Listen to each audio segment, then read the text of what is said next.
Hello guys, welcome to my new blog. আশা করি সবাই ভালো আছেন, আমিও ভালো আছি। আজকে আমি আপনাদেরকে একটা আমার খুশির ধরুন আমার খুশির একটা খবর দেখাবো। খবর বলতে, কালকে পাখিগুলো যে জায়গায় দিয়েছিলাম, ওই দিন ডাকগুলো যে জায়গায় দিয়েছিলাম, ডাকগুলো নিয়ে আসছি। উনি বিদেশ চলে যাবে, তাই উনি আমাকে পাখিগুলো দিয়ে দিছে। উনি পালতে আর পারতেছে না, তো আমি আপনাদেরকে দেখাবো, চলেন। আর আমাদের এই যে ওয়েদারটা দেখেন, কি বাতাস হচ্ছে, আর কি ভালোই লাগতেছে এত বাতাসে। ভিডিওটা কিন্তু আরো বেশ কিছুদিন আগের করার আপনাদেরকে দেখাচ্ছি।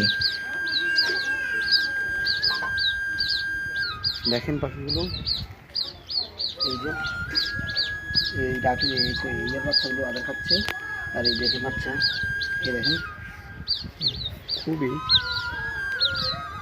পাখিগুলো দেখছেন,